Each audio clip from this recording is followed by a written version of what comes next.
Hello बच्चों, आपका स्वागत है हमारे आयांस एकेडमी ऑफिशियल चैनल पे।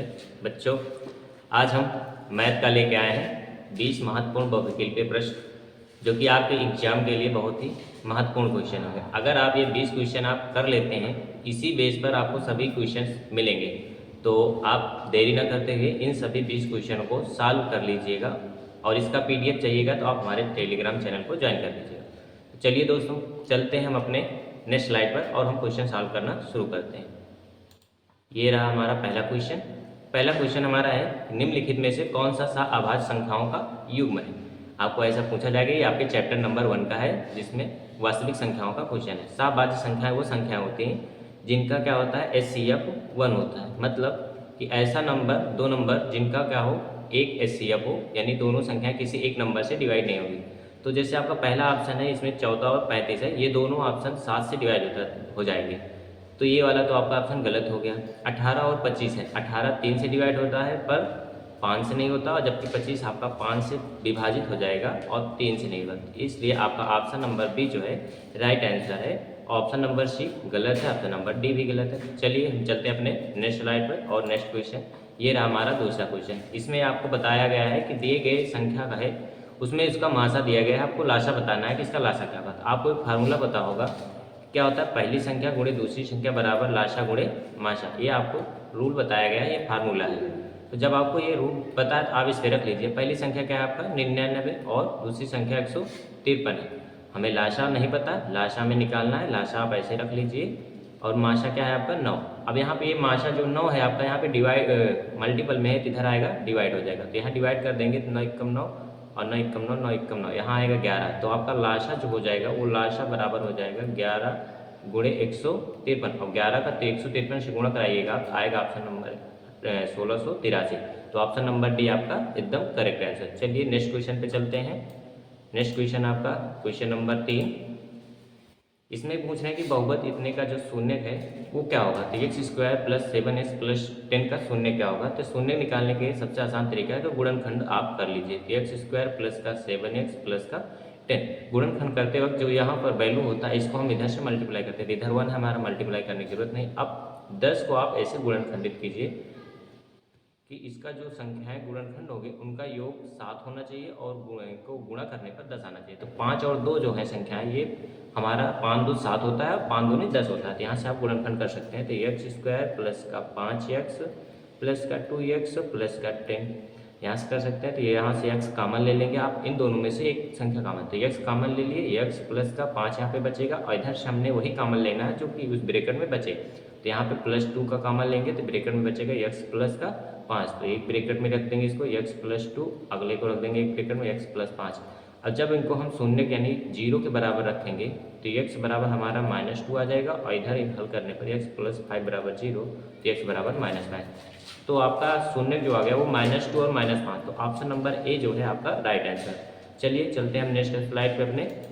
हमारा चौथा क्वेश्चन जो है वो ये पूछ रहा है कि a1x plus b1y plus c1 बराबर 0 तथा ये ऐसे a2x plus b2y plus c2 बराबर 0। तो रैखिक समीकरण यह दिया गया है। तो a1 अपान a2 बराबर b1 अपान b2 बराबर c1 अपान c2।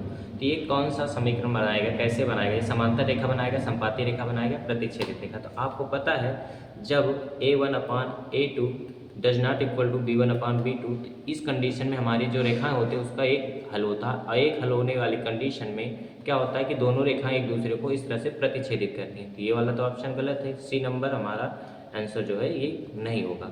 उसके बाद हम जानते हैं जब a1 upon a2 equal to b1 upon b2 हो जाता है पर does not equal to c1 upon c2, इस कंडीशन में हमारी जो रेखाएं होती हैं वो क्या कहलाती हैं, समांतर रेखाएं। मतलब यहाँ पे कोई भी हल नहीं होता, एक भी हल नहीं होता। इस कंडीशन में समांतर रेखाएं नहीं, ऑप्शन नंबर ए भी गलत हो गया क्योंकि इस तरह से हमें दिया नहीं गया। हमारा क्वेश्चन क्या है, a1 upon a2 equal to b1 upon b2 and equal to c1 upon c2। इस कंडीशन में तीनों जब बराबर हो जाते हैं तो इस कंडीशन में हमारे जो रेखाएं होती हैं उनका अनंत हल हो जाता है। अनंत होने कंडीशन में वो संपाती रेखाएं कहलाती हैं। इसलिए हमारा option number B right answer होगा। चलिए हम चलते हैं अपने नेक्स्ट क्वेश्चन पे। नेक्स्ट क्वेश्चन हमारा है कि यदि समीकरण ये 2x² प्लस 5x प्लस 4 के मूल होंगे, क्या होंगे, इसके बताना है कि उसके प्राकृत कैसी होगी, परमेय संख्या होंगी बराबर, परमेय या असमान, अपरमेय या फिर काल्पनिक। तो देखो जब हम उनकी प्राकृत बताते हैं तो उस समय हम विविक्तर निकालते हैं। विविक्तर डिस्क्रिमिनेंट होता है आपका। विविक्तर का मतलब क्या होता है, d=b² माइनस का 4ac होता है। b यहाँ पे क्या है, अगर इसको इस समीकरण को हम इस कंडीशन में लिखेंगे ax² plus bx plus c बराबर 0, ये होता है स्टैंडर्ड फॉर्म। इसमें लिखेंगे तो b बराबर यहाँ पे क्या है आपका 5, तो यहाँ पे लिखेंगे हम 5 का स्क्वायर माइनस में 4, a का वैल्यू क्या है यहाँ पे 2 और c की वैल्यू क्या है 4। ठीक है, तो यहाँ से 5 5 25 हो जाएगा, 4 दूनी 8 दूनी 8 चौक 32, 32 हो गया। 25 में से 32 घटेगा तो आपका बचेगा माइनस का 7, और माइनस का 7 क्या है, d जो है ये माइनस का 7 जीरो से छोटा है, और जब d का वैल्यू जीरो से छोटा हो जाता है तो आपके सभी मूल जो होते हैं वो क्या हो जाते हैं, काल्पनिक हो जाते हैं। तो ऑप्शन नंबर डी आपके राइट आंसर हो गया। चलिए क्वेश्चन नंबर 6 पे चलते हैं। इसमें बताया गया है कि एक समीकरण दिया गया है 2x² प्लस का माइनस का 8x प्लस का c बराबर 0 के मूल हैं, तो c का मान बताना है। इसमें आप क्या करिए, इसके मूल बराबर होने की कंडीशन में इसमें भी विविधता निकालेंगे। मूल कब बराबर होते हैं, जब d=0 हो जाता है। तो इस कंडीशन में आप निकाल लीजिए, तो b² माइनस 4ac बराबर का 0। तो उसी तरह से फिर इसको स्टैंडर्ड फॉर्म में लिखेंगे ax² प्लस का bx प्लस का c बराबर 0। तो यहाँ पे b के वैल्यू क्या है, माइनस का 8, माइनस का 8 का स्क्वायर माइनस 4 इंटू a की वैल्यू क्या है 2 इंटू c=0, माइनस 8 का स्क्वायर करेंगे तो 64 64 हो जाएगा, माइनस में 4 दूनी 8 c हो जाएगा बराबर 0। अब क्या करेंगे, माइनस 8 को हम इस साइड में भेज देंगे, तो 64 बराबर हो जाएगा माइनस का 8, उधर माइनस है तो ये प्लस में आ जाएगा, तो 8c हो जाएगा, और 8 से इधर से डिवाइड हो जाएगा तो c की वैल्यू जो है 8 आ जाएगी। तो ऑप्शन नंबर किस में है, ऑप्शन नंबर डी में आपका वैल्यू नंबर c का जो है 8 है। चलिए क्वेश्चन नंबर नेक्स्ट पे चलते हैं। क्वेश्चन नंबर 7 जो है हमारा है, कह रहे हैं कि 1 से 15 तक की सम संख्याओं का समांतर निकले। तो 1 से 15 तक की सम संख्याएं पहले हम लिखेंगे, तो क्या होती है हमारे, एक सम संख्या होती नहीं है तो 2 होती है, 3 नहीं होता, फिर 4, उसके बाद 6, फिर 8, उसके बाद 10, 12 और 14, 15 को लेना नहीं है। इसके बाद हमें कहना है कि इसका समांतर माध्य, समांतर माध्य क्या होता है हमें पता है, सिग्मा एफ एक्स बराबर सिग्मा एफ, मतलब जितनी वैल्यू है इनका सभी का योग कर लीजिए। तो आप इनको सभी को जोड़ लीजिए, तो जोड़ने के बाद क्या आएगा आपका, इसको आप ऐड करेंगे तो 14 2 16, ठीक, 4 2 6 6 6 12 12 8 20 10 30 30 10 40 2 42 42 और 10 जोड़ें कितना हो जाएगा 56। तो आपका 56 हो जाएगा। कितने वैल्यू हैं इसमें, 1 2 3 4 5 6 7, 7 से आप इसको डिवाइड कर देंगे, 7 8 56, आपका आंसर क्या आ जाएगा 8। तो 8 ऑप्शन नंबर बी में है, तो आपका राइट आंसर क्या हो जाएगा, ऑप्शन नंबर बी। चलिए नेक्स्ट क्वेश्चन पे चलते हैं। नेक्स्ट क्वेश्चन क्या है, आपको कह रहे हैं बिंदु 3 4 की y अक्ष से दूरी। तो जब आप इस तरह से बताते हैं, इस तरह से ग्राफ बनाते हैं, ये x अक्ष होता है, ये y अक्ष होता है, तो यहाँ से 3 और 4 की, तो 3 यानी y अक्ष से दूरी बताना है, तो यहाँ से आप दूरी लेंगे x अक्ष की ओर लेंगे, तो x अक्ष से दूरी कितनी होगी यहाँ पे, तो यानी भुज की वैल्यू बताना है, तो भुज कितना है यहाँ पे 3। तो ऑप्शन नंबर क्या हो जाएगा B, option number B right answer है। चलिए नेक्स्ट स्लाइड पे चलते हैं। नेक्स्ट स्लाइड आपकी कौन सी है, क्वेश्चन नंबर 9। इसमें भी बताना है कि मूल बिंदु से दूरी बताना है। तो मूल बिंदु से दूरी बताते वक्त हमें एक फार्मूला पता होना चाहिए। फार्मूला क्या होता है आपका, फार्मूला पता होता है x1 प्लस x2 का होल स्क्वायर प्लस में y1 प्लस y2 का होल स्क्वायर, ठीक है, ये आपको फार्मूला पता होना चाहिए। तो आप यहाँ पे इसको मूल वैल्यू लेंगे, तो यानी मूल बिंदु से 0 0 होता है, तो यहाँ हो जाएगा 3 का स्क्वायर प्लस में 4 का स्क्वायर, अंडर रूट लगा रहेगा, 3 का स्क्वायर 9 होता है, 4 का स्क्वायर 16 होता है, अंडर रूट 16 9 25 होते हैं, अंडर रूट 25। जब इसको वर्गमूल निकालेंगे तो इसका आएगा आंसर 5। कौन हो जाएगा ऑप्शन नंबर बी आपका राइट आंसर। चलिए क्वेश्चन नंबर नेक्स्ट करते हैं। क्वेश्चन नंबर 10, आपको ये बताना है कि जो 9 से स्क्वायर है ए माइनस का 9 tan स्क्वायर ए का मान क्या होगा। तो देखिए इसमें आपको 9 कॉमन दिख रहा होगा, तो दोनों में 9 आप निकाल लीजिए, तो हो जाएगा 6 स्क्वायर ए माइनस का tan स्क्वायर ए। अब आपको एक सर्वसमीका पता होगी कि 6 स्क्वायर ए माइनस tan स्क्वायर ए का वैल्यू क्या होता है 1, तो यहाँ पे आप 1 रख दीजिएगा, तो 9 इंटू 1, तो 9 1 क्या आ जाएगा 9। तो यहाँ से ऑप्शन नंबर आपका सी राइट आंसर हो जाएगा। चलिए नेक्स्ट क्वेश्चन पे चलते हैं। अगला क्वेश्चन आपका है, बताना है आपको कि tan बराबर क्या है आपका 4/3 दिया गया है, तो sec a का मान बताना है। तो सबसे पहले आपको पता होना चाहिए एक वैल्यू कि लाल बटे कक का, ये क्या होता है आपका, ये ट्रिग्नोमेट्री में लगाते हैं। इसमें क्या होता है, ये साइन की वैल्यू होता है, ये कॉस का, ये tan का, इसी के अपोजिट यहाँ पे ये कॉट की वैल्यू होती है, यहाँ पे सेक की वैल्यू होती है, यहाँ पे कौशिक की, तो सेक का बराबर क्या हो जाएगा, कर्ण बटे आधार हो जाएगा। तो हमें यहाँ तक क्या पता है, और tan बराबर क्या होता है, ये होता है लंब बटे आधार। तो हमें लंब और आधार पता है पर कर्ण नहीं पता है, तो कर्ण क्या कर लेंगे, क्या लगाएंगे यहाँ पे, पाइथागोरस प्रमेय। पाइथागोरस प्रमेय लगाएंगे तो क्या होता है आपका, कर्ण स्क्वायर बराबर आधार का स्क्वायर। आधार कितना है, 4, 4 चौक 16 प्लस लंब कितना है आपका, लंब 4 है सॉरी, और आधार 3 है, तो 3 का स्क्वायर करेंगे, 3 3 का 9, 16 9 25 हो जाएगा। 25 का वर्गमूल निकालेंगे तो k की वैल्यू क्या आ जाएगा आपका 5 आ जाएगा। तो यहाँ पे कर्ण बराबर 5, आधार कितना है 3, तो 5/3। ऑप्शन नंबर कौन सा आपका, right number A, option number A आपका राइट आंसर है। चलिए नेक्स्ट स्लाइड पे चलते हैं। अगला क्वेश्चन आपका है, उसमें कह रहे हैं कि tan थीटा बराबर साइन थीटा दोनों की वैल्यू बराबर होगी कब। तो थीटा का मान होगा, तो देखिए जो साइन थीटा और tan थीटा होते हैं ये बराबर कब होते हैं, तो ये बराबर आपके 0 डिग्री पे होते हैं, क्योंकि साइन थीटा का मान भी 0 डिग्री पे 0 होता है, tan थीटा का भी मान 0 डिग्री पे 0 होता है। तो ऑप्शन नंबर कौन सा हो जाएगा, ऑप्शन नंबर डी आपका राइट आंसर हो जाएगा। चलिए नेक्स्ट क्वेश्चन पे चलते हैं। अगला क्वेश्चन आपका 13 नंबर, कह रहे हैं 5 सेंटीमीटर त्रिज्या के वृत्त पर उसके केंद्र से 13 सेंटीमीटर दूर स्थित एक बिंदु से खींची गई स्पर्श रेखा की लंबाई बताइए। सबसे पहले आप एक वृत्त बनाइए यहाँ पे, देखिए ये आपका कुछ इसी तरह से वृत्त है, उसमें कह रहे हैं 5 सेंटीमीटर त्रिज्या, इसकी त्रिज्या कितनी है 5 सेंटीमीटर, ठीक है। कह रहे हैं केंद्र से 13 मीटर दूर, ठीक है, यहाँ से एक कोई बिंदु मान लो यहाँ से 13 मीटर दूर है, कह रहे हैं 13 मीटर दूर एक बिंदु से खींची गई स्पर्श रेखा, यहाँ से कोई स्पर्श रेखा ऐसे खींची गई है, ठीक है।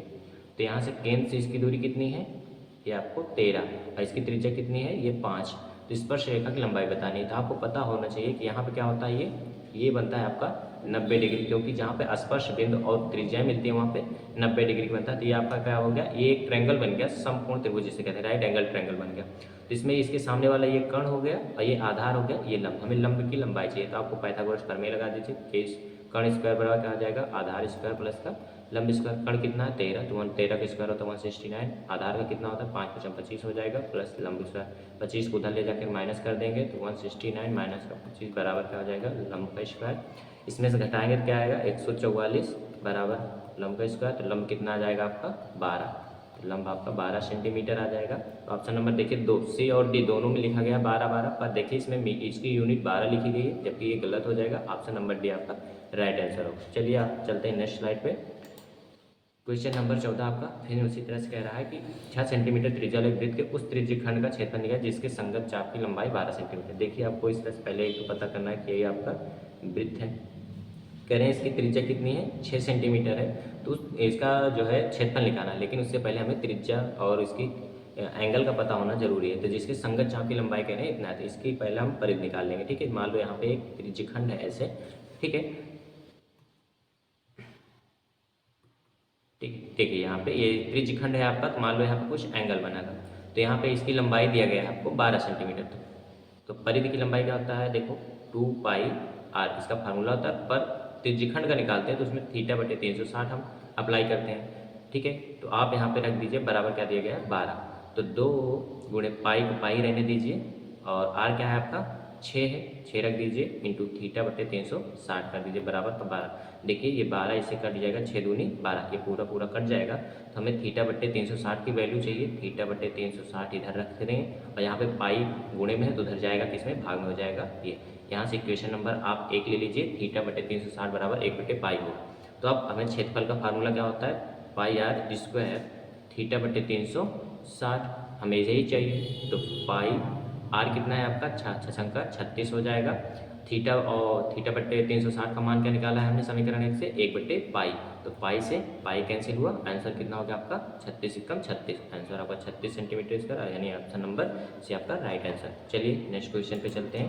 अगला क्वेश्चन आपका क्वेश्चन नंबर 15, कह रहे हैं एक लंबवृत्तीय शंकु के आधार का व्यास 21 सेंटीमीटर, तिर्यक ऊंचाई इतना है, जिसका संपूर्ण पृष्ठ। देखिए आपको फार्मूला पता होना चाहिए लंबवृत्तीय शंकु का संपूर्ण पृष्ठ होता क्या है, तो होता है आपका फार्मूला πr प्लस का l, ये आपका फार्मूला होता है। तो पाई की वैल्यू क्या है 22/7, r का मान क्या है, देखिए यहाँ पे व्यास दिया गया है 21 सेंटीमीटर, तो व्यास क्या होता है त्रिज्या का 2 गुना, यानी हम इसका त्रिज्या निकालने के लिए इसको आधा कर देंगे, यानी 21 हम इसको 2 कर देंगे, उसके बाद 21/2 प्लस का कितना है आपका तिर्यक ऊंचाई 13.5, इसको हम दशमलव से हटा लेंगे तो 135/10 कर लेंगे, ठीक है, ये आ गया।